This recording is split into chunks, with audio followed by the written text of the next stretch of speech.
Amis du soir, bonsoir et bienvenue chez Mec pour un tout nouvel épisode du Comptoir des créateurs. La dernière fois je vous ai présenté BNCI Studio, un photographe, c'était super sympa, et cette semaine je vais vous présenter une chaîne YouTube sur laquelle je suis tombé complètement par hasard. Merci l'algorithme pour une fois. Alors là on est sur une toute petite chaîne qui a à peine 454 abonnés à l'heure où je suis en train de tourner cette vidéo, et qui en mérite bien plus. Les vidéos sont de qualité, l'humour est vraiment sympa, et j'ai vraiment tapé de grosses barres devant, donc dès que j'ai vu la chaîne, en fait, j'ai eu très envie de vous la présenter. Donc, chers clients, n'hésitez surtout pas à aller visiter sa chaîne après cette vidéo, et sans plus tarder, on accueille Micro. Ok, ouais, j'ai pas l'habitude de me présenter sur mes vidéos, en vrai. Oui, c'est vrai que c'est très scénarisé. Non, mais c'est une première pour moi, il faut bien commencer quelque part. Du coup, je m'appelle Yanis, j'ai une chaîne qui s'appelle Microcosme, que j'ai commencé il y a un peu plus d'1 an maintenant. Microcosme, c'est aussi récent que ça? Ouais, c'est très récent, c'est l'an dernier. Hein. D'accord, ok. J'ai commencé Internet très récemment. Avant ça, j'avais quand même une formation dans le ciné, dans la vidéo, ce qui fait que je pars pas de rien non plus.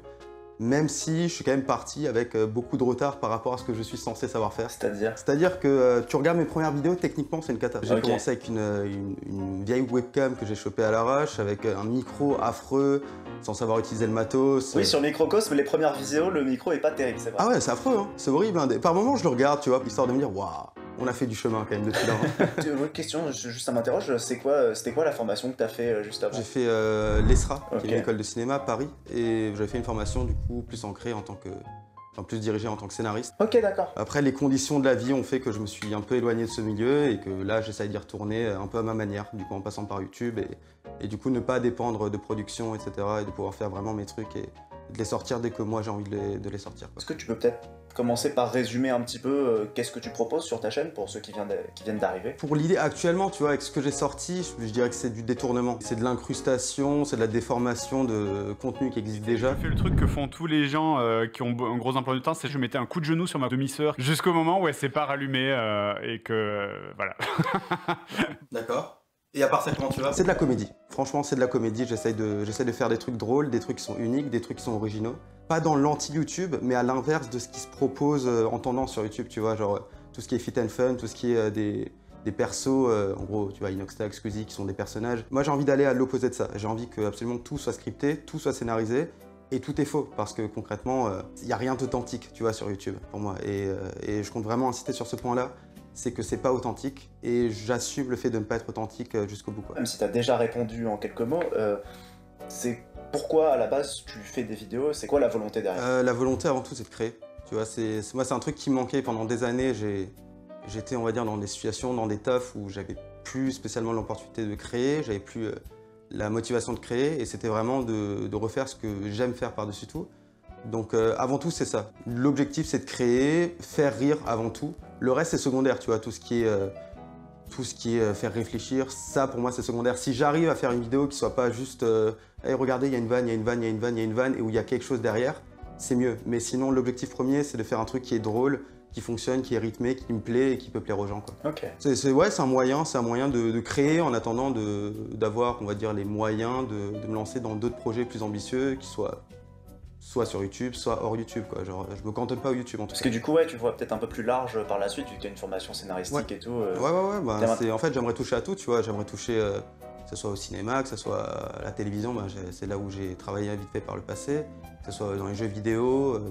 Là, YouTube me permet aussi de m'exercer, parce que tout ce que je fais concrètement, c'est de l'exercice. Hein. Genre, je sais que chaque vidéo sera meilleure que la précédente parce que j'aurais appris des erreurs que j'aurais fait à celle d'avant et pour moi c'est un moyen parfait de pratiquer tout en apprenant. Ouais, je trouve que à chaque vidéo ça se voit vraiment l'évolution. Par exemple là, la dernière que tu as sortie avec Jules, j'ai l'impression que tu as un step-up de fou entre cette vidéo là et la dernière qui était déjà un step-up de fou entre celle-là et celle d'avant. Bah en fait c'est un peu le but comme dit, genre je t'avoue que dès que je sors une vidéo, je peux t'assurer que 10 minutes après, je déteste la vidéo. Genre, je la trouve nulle à chier, je vois tous les défauts. Ah, si rapidement? Ah, très rapidement. En fait, je me remets en question très rapidement et tant mieux, tu vois, parce que ça me permet de me dire, vas-y, dans celle-là, en fait, il faut que je fasse ça en mieux, ça en mieux, ça en mieux, ça en mieux. Ouais. Et du coup, c'est vrai que là, la dernière vidéo, il y a eu un step-up parce qu'il y a eu énormément de roto qui a été faite sur Jules, notamment pour recréer tout le truc de qui veut gagner des millions. Ouais, je vois ça. D'un point de vue technique, c'est vrai que par rapport à celle d'avant, il y a un petit bond en avant et normalement, celle d'après, il y aura encore un bond en avant. D'une manière ou d'une autre quoi. Ah c'est marrant, je mets quand même un peu plus que 10 minutes à détester mes vidéos quand elles sortent. Généralement c'est à la suivante, c'est quand je sors la suivante, Je regarde les deux, je suis en mode ah ouais putain quand même l'autre merde. Ah non, moi franchement c'est après les heures passées de montage dessus où je pense que plus tu passes de temps sur une vidéo et plus tu la détestes. Je aime mes vidéos, hein. Vraiment, il n'y a pas une seule de mes vidéos que j'aime. Ah c'est trop bizarre. Ok. Ah ouais, non c'est... Il y a le rythme qu'il faut gérer. Ça veut dire que tu dois revenir sur certains moments énormément de fois pour avoir le bon cut, la bonne frame, pour que ça fonctionne parfaitement. Ce qui fait que la vanne, tu la vois une cinquantaine de fois et à la fin tu dis juste ferme ta gueule quoi. Franchement, tu me casses les couilles. Hein. Je t'ai pas demandé, mais tu bosses dans quoi? Alors je bosse dans l'audiovisuel depuis quelques temps. Okay. Je suis monteur vidéaste pour une boîte de com. Ok, trop bien. Et c'est assez amusant parce que du coup, lors de mon entretien, tu vois, j'ai montré mes vidéos. Du coup, ce qui fait que mon chef aime beaucoup mes vidéos et qu'il adore, qu'il attend à chaque fois que mes vidéos sortent. Ah, trop bien. Pour les mater, quoi. Ok. Donc, non, là, depuis un mois, justement, tu vois, je travaille dans ce milieu-là, ce qui fait qu'en plus, le gars pour qui je travaille, c'est un gars en or, il me prête son matos. Là, tout ce qu'on fait, c'est son matos. Hein. Ok. Que ce soit le micro, que ce soit le moniteur, que ce soit l'appareil photo. Ok, d'accord. Tout est prêté et du Putain, coup... bien joué, t'as réussi à bosser là-dedans. Ouais, non, c'est cool, non, c'est cool. Et surtout, comme dit, moi, ça me fait progresser. Et c'est pour ça que là, la prochaine vidéo que je sors sur ma chaîne, ça va être très différent parce qu'elle sera beaucoup plus ambitieuse d'un point de vue de mise en scène, tu vois. Là, j'ai le texte, j'ai le montage qui fait comédie, mais je veux que la mise en scène aussi fasse comédie, je veux que la musique fasse comédie. Il faut que tout fonctionne en harmonie pour tout soit utilisé au mieux pour faire la meilleure vidéo possible. C'est ça. Donc voilà. Très bien. Ok, bah nickel. Bah écoute, bon courage pour le tournage demain. Merci, merci. Une fois que vous avez ce qu'il vous faut, la première chose à faire, c'est de trouver un chat.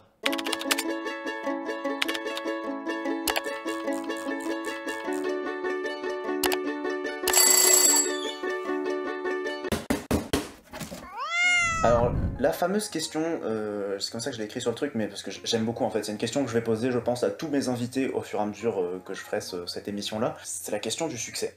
Mettons demain, en plus dans tes vidéos, tu fais appel à des extraits de vidéos de gros youtubeurs, etc. Mettons demain, il y en a un, il voit ça, il trouve ça gaulerie, il retweet, il partage tes vidéos, etc.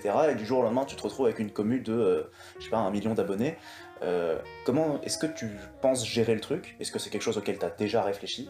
Comment est-ce que tu envisages ça? En vrai, tu vois, je pense que si ça arrive, en tout cas dans ma manière de faire des vidéos, il y a un seul truc qui va changer, c'est que j'aurai plus de budget pour faire mes vidéos. Parce que je pars du principe que là, quand je fais mes vidéos, tu vois, je les fais en me disant, cette vidéo-là, elle va faire 1 million de vues, elle peut faire 10 millions, elle peut faire 100 millions. Et en gros, j'essaie de faire la meilleure vidéo possible, quoi qu'il arrive. Par contre, dans la manière de vivre la chose, je pourrais pas te dire, tu vois, j'ai jamais été une star à 1 million d'abonnés. Donc, par contre, je peux rebondir sur un truc, c'est que sur la chaîne d'avant, enfin Microcosme, j'ai un concept qui s'appelle Parlons Vrai, qui est du coup des parodies Combini. Et il y en avait quelques-unes qui ont très bien fonctionné, dont une sur Dwagby. Et Dwagby a vu cette vidéo.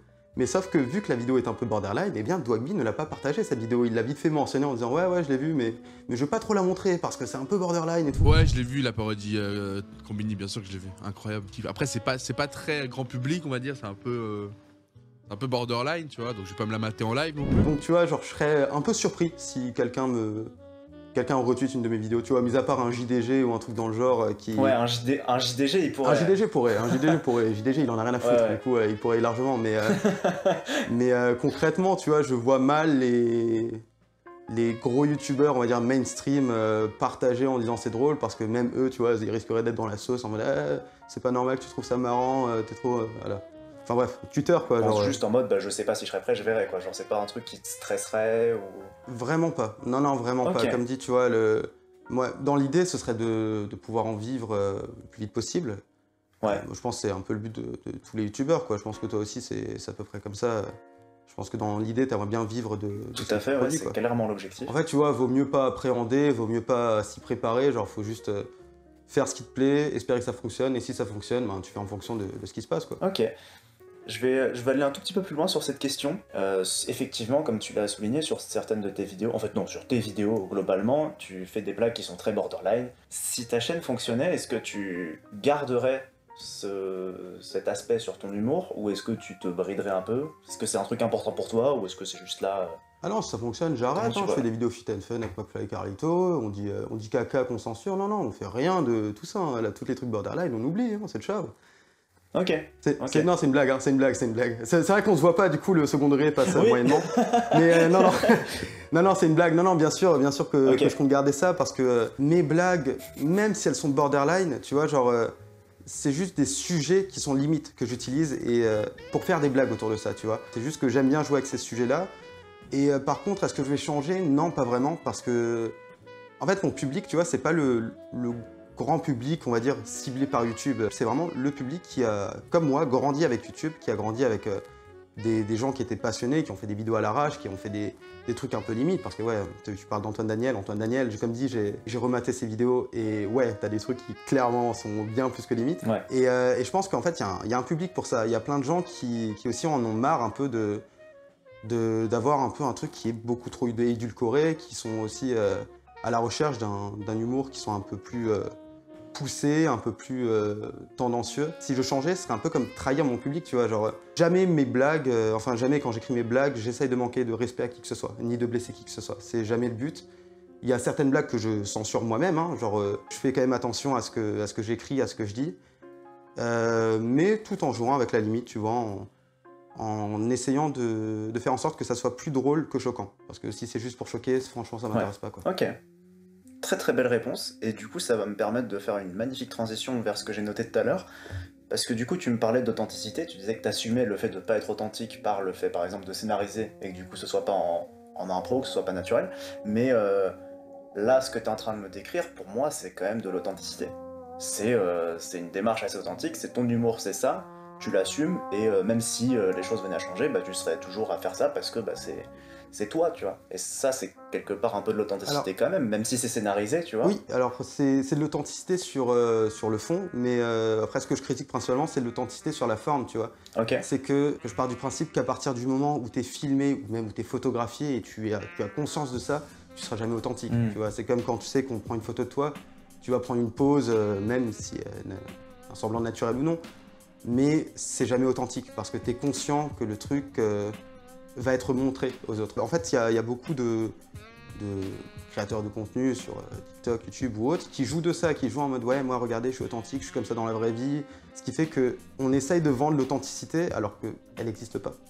Elle n'existe pas à partir du moment où tu as conscience d'être filmé. Donc, c'est plus ça. Je vais pas jouer le jeu en mode hey, regardez, je suis comme ça dans la vraie vie ». Non, tu vois, dans mes vidéos, je joue un personnage, ce sera jamais moi, tu vois. Je vais jamais m'exprimer dans les vidéos comme je m'exprimerai dans la vraie vie.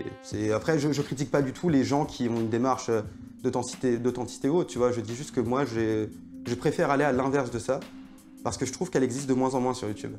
Je trouve qu'il y a de moins en moins de contenus, surtout en termes de divertissement, j'entends, hein, en termes de divertissement et d'humour, qui sont scriptés, scénarisés, vraiment créés. Genre, en France, vraiment, il y a très peu de trucs. Une chaîne, je pense que j'adore énormément sur YouTube, c'est Yes Vous Aime, je sais pas si tu connais. Ah, Yes Vous Aime, oui, tout à fait. Pour moi, vraiment une des meilleures chaînes que j'ai vues sur YouTube, et cette chaîne-là, je l'ai découverte il y a 1 an. Pour moi, genre, ça, c'est une des rares chaînes où tu te dis, merde, genre, les gars se font chier à te pondre un contenu de qualité, et à côté de ça, je sais pas, t'as des connards qui vont dire, ouais, on essaye d'avaler 3 pots de peinture et d'y survivre, et qui vont faire le double de vues, quoi. Donc tu vois, genre, je trouve ça un peu désolant, je trouve ça un peu dommage, et ce qui fait que, vu que la fiction et la création peut coûter un peu plus cher à produire, parce que tu as besoin de plus de moyens, eh bien tu vas avoir du contenu moins régulier, et tu as certaines chaînes qui arrêtent même. T'en as certaines qui continuent, heureusement. Bah, Le Monde à l'envers, j'aime beaucoup, tu vois, ils font vraiment l'effort de faire des trucs bien, mais comme dit, tu vois, genre, c'est trop rare, je trouve, sur YouTube. Bah, après, c'est comme dit, pour moi, c'est le cœur... c'est le cœur même d'Internet, tu vois. La majorité des créateurs de contenu font leur business et leur image sur leur authenticité et leur image, quoi. Je crois que j'avais vu il y a quelques années, Joyka. J'avais lu une interview de lui où il disait que justement, il s'est rendu compte avec le temps, et je pense en travaillant un peu avec Amixem, que ce qui compte le plus, principalement pour les abonnés, c'est le personnage, c'est la personnalité. Ce qui fait que lui, il a vraiment créé sa personnalité. Et comme tu vois, Joyka, il fait de moins en moins de concepts comme il les faisait avant, où c'était... il avait le truc, il avait un format qui était sympa, genre faire un beat avec, je sais pas, un coup de stylo ou un truc comme ça. Maintenant, quand tu vois, ces concepts, c'est beaucoup plus axé autour de sa personnalité, et la personnalité de Joyka qui va interagir et créer le contenu, tu vois. Pour moi, c'est une personnalité qui est travaillée, celle de Joyka, celle de Squeezie, c'est un personnage qui est créé, et quand tu es jeune, assez naïf, ben, tu vas pas faire forcément la distinction entre le personnage et la personne en question. C'est marrant, maintenant que tu le dis, oui, c'est quelque chose d'assez central, mais c'est vrai que j'y avais pas forcément pensé. Je le sais au fond que oui, c'est pas eux derrière, genre Squeezie, Joyka et tout, quand ils sont salut à tous les amis, bah oui, c'est pas eux comme ça qui sont dans la vraie vie. Mais c'est vrai que c'était pas un sujet sur lequel j'avais forcément réfléchi, porté vraiment réflexion. Du coup, ouais, non, je trouve ça super intéressant. Bah, ravi d'avoir pu t'aider. Bah ouais, grave. Ravi d'avoir pu t'aider dans ta démarche. Bah, avec plaisir. Trop bien. Ok, bah écoute, on est pas mal, je pense, sur la partie présentation et tout, on a fait une bonne parenthèse en plus. On va se pencher un peu plus sur tes vidéos, les concepts que tu postes et tout ça. Et bah, j'ai commencé par ce que j'aime bien demander aussi, c'est qu'est-ce qui t'a donné l'idée de faire ça, de faire ces formats-là comme tu les fais là. Voilà, est-ce qu'il y a une histoire derrière, est-ce que... En vrai, ouais, on va dire plus ou moins. Bah, du coup, avec la première chaîne, en fait, j'étais toujours à la recherche de ce concept-là, tu vois, le concept qui va fonctionner. Le concept qui va non seulement déjà me plaire, et qui en plus peut fonctionner sur YouTube, qui peut tourner, qui peut être amené au partage, on va dire. Ok. Et du coup, je me suis dit, bon, le plan numéro 1, c'est d'utiliser le nom de quelqu'un. Parce que quand tu connais pas une chaîne, tu vois, il n'y a personne qui va cliquer sur Microcosme. Par contre, quand tu vois Microcosme avec Vald, avec Big Flo et Oli, avec Squeezie, ça peut un peu plus donner envie, tu vois. Et donc, pour moi, le but, c'était de partir sur ça. Ce qui fait que j'ai commencé à chercher, qu'est-ce que je peux faire avec mes compétences, avec mes moyens. Et bon, j'ai eu l'idée, du coup, du Parlons Vrai. Et c'est des trucs qui ont commencé à bien fonctionner, tu vois, bien plus que les vidéos d'avant, même en termes d'impression de YouTube, tu vois, mes vidéos étaient proposées à plus de gens. Et en fait, je me suis dit, bon, comment est-ce que je peux améliorer ça? Et de l'autre côté, il y avait aussi... Enfin, je sais pas si vous connaissez, mais Haroun, il s'incrustait avec Donald Trump, avec Marine Le Pen, et il faisait des fausses interviews comme ça. C'est du cannabis là-bas? Oui, je suis devenu complètement fan. Et vous le cultivez? Je deal des boutures avec un copain qui est complètement fou. Ok. Oui, ça me dit rien, mais ça me fait penser au Dr Al West. Le Dr Al West, c'est qui ça? Ah bah écoute, tu vas me faire découvrir Haroun, je vais te faire découvrir lui. Lui, il s'incruste pas forcément avec des personnalités, il s'incruste dans des scènes de films. D'accord. Vous avez un don, mon ami. Vous avez un don. Ouais, je sais. Très très bon youtubeur aussi. Voilà. Ouais, d'accord, bah, je jetterai un petit coup d'œil dans ce cas-là. Ouais, ça vaut la peine. Donc je suis parti un peu sur ce concept-là. Ok. Et que j'ai un peu amélioré parce que tu vois, Haroun, du coup, ce qu'il faisait, c'était vraiment juste faire des vannes à partir de ce que disent les invités, tu vois. Moi, mon but, c'était quand même de créer un minimum, une histoire pour que ça soit assez organique, tu vois. Qu'on croit vraiment à une réelle conversation. Donc ça a été travaillé, j'en ai fait une deuxième avec Damso, un truc avec Ameto, puis ensuite ouais, j'avais encore fait Macron, Mélenchon, etc. Et sur... oh, celle avec Mélenchon, elle est incroyable. Celle avec Mélenchon, elle est top. Moi, j'ai bien aimé la faire, celle-là. Juste le regard, t'as vraiment sélectionné un regard qui fait... Oui, ce bouton rouge-là. Et ce qu'on va faire, c'est que je vais vous donner des phrases, et à chaque fois que... Excellent ça. Ah mais c'est eux qui m'offrent les images, hein. Franchement, moi je suis gâté hein, dès que je regarde les vidéos et que je vois ça, je me dis mais incroyable quoi, genre c'est comme un cadeau de Noël hein, vraiment qu'ils m'offrent sur un plateau. Mais il faut savoir que toutes ces vidéos-là avec des gens politiques, eh bien j'avais quand même pas mal de dislikes sur ces vidéos, malgré le fait que les vidéos fonctionnaient quand même plus ou moins, tu vois, et qu'elles plaisaient d'après la majorité des commentaires. Mais il y a des gens qui aimaient pas trop, tu vois, parce que je pense que YouTube ciblait un public différent de celui que je recherche. Ouais. Ce qui fait que je me suis dit, bon, je vais tout recréer sur une nouvelle chaîne parce que j'ai envie aussi de me détacher des parodies Combini. Je me suis dit, allez, je repars, mais cette fois avec des personnalités pas politiques. Tu vois, genre Feldup, JDG, Squeezie, Jul, genre vraiment que ça touche au milieu de la musique, au milieu du divertissement, au milieu des acteurs, mais en me détachant un peu de tout ce qui est politique, parce que même si dans mes vidéos, genre je le fais avec des personnalités politiques, il n'y a aucun message politique dans mes vidéos, tu vois. Ouais. Genre je vais pas prendre quelqu'un pour cracher dessus ou quelqu'un pour l'encenser. Il y a juste Jean Lassalle que j'encense, mais parce que c'est Jean Lassalle. Mais le reste... Donc voilà, putain, je pense que j'aurais pu résumer ça en 30 secondes, j'ai fait durer le truc. Oh, t'inquiète, c'est si tu veux, je peux te faire un résumé de 30 secondes aussi. Hein. Je fais ces vidéos parce que j'aime bien faire ces vidéos. Voilà. C'est moins 30 secondes, efficace et pas cher là. Moins 30 secondes, mais c'est efficace, franchement. J'ai envie... Alors du coup, là tu m'as régalé en disant au début que tu as fait des études d'abord de scénariste, ce qui pour moi explique beaucoup de choses. Est-ce que tu prends des interviews des fois qui font 30 minutes, 1 heure? Comment, je voulais savoir c'est quoi le processus en fait? Est-ce que genre tu regardes toutes les vidéos, tu notes quand il y a une phrase marrante en disant ah ça je peux l'utiliser, ou est-ce que tu as déjà les questions de ta fausse interview et Enfin, dans quel ordre tu fais le truc en fait? Je peux pas écrire les questions avant parce que Ouais. je ne sais pas ce qu'il va dire. Du coup, je sais pas si je vais l'utiliser. Ok. Parfois, en fonction de certains trucs, tu vois, genre, je me garde quelques questions en espérant pouvoir les caser. Ok. En soi, je prends toute l'interview, je mate toute l'interview, et à chaque fois qu'il y a un truc qui peut m'être utile, que ça soit les plans où il parle pas, il regarde Ouais. juste la cam, que ça soit les plans où il dit un truc qui peut potentiellement être intéressant, je cut, je revois le tout et j'essaye de voir ce qui peut s'assembler dans le même thème, tu vois. L'étape Ok. de l'écriture, elle vient après, tu vois. C'est vraiment... En fait, mon montage est fait avant que j'écrive les questions. Mais non, concrètement, c'est de la reconstruction et l'étape d'écriture arrive vraiment à la fin. Pour chaque vidéo, tu te fais 2 montages en fait, quoi. Ouais. En fait, ces vidéos-là sont assez chiantes à Je faire. comprends que tu détestes tes vidéos après au final. Ah, mais bien sûr. Ah non, mais je connais toutes leurs phrases par cœur, hein, Ah mais bah ouais. ça me rend fou, vraiment. C'est parce que comme dit, ouais, il y a des vidéos, t'en as pour 1 heure, 1 heure et demie de rush. Bah ouais. Je suis quand même fier de ces vidéos, mais ouais, je déteste les faire. Hein. C'est un processus qui est épouvantable, même pour le tournage, tu vois, parce que le tournage, ben, il n'est pas en face de moi, ce qui fait que je dois m'imaginer quelle réplique il dit dans le bon rythme pour pouvoir bien caler mon truc. C'est beaucoup de fabrication, ces épisodes. Mais ça vaut le coup au final. Dans tes vidéos, il y a beaucoup de jeux de mots, de tournures de phrases, etc. Est-ce que tu as des inspirations humoristiques dont tu aimerais bien en parler? Moi, je sais que j'aime beaucoup François Pérusse. Ah oui, bien sûr. Est-ce que t'as des piliers les de 2 minutes l'humour, du tu peuple, vois? incroyable. Ah bah oui. Bah, je pense que François Pérusse en ferait partie, tu vois, mine de rien, c'est... Ok. Ouais, c'est vrai que là, j'y ai même pas pensé, mais ouais, les 2 minutes du peuple, c'est juste incroyable, c'est... Le mec, le nombre de vannes, le nombre de jeux de mots qu'il te fait, mais genre en l'espace de 2 minutes, c'est... Je les écoute encore maintenant alors que je les connais par cœur. Par moments, je me les refais, Il y avait une époque Ouais, où c'est je me ça. les faisais, tu vois, en dormant. Je me mettais Mais tout putain, un truc mais de moi 1 aussi. heure et je me couchais ça. Ah, mais c'est génial, franchement. Sur Nenox Crash du peuple ou des trucs comme ça, moi j'allais sur sa chaîne, j'écoutais les compiles de 30 minutes, 1 heure là, et je m'endormais avec ça. Ah, Putain, mais c'est top, hein.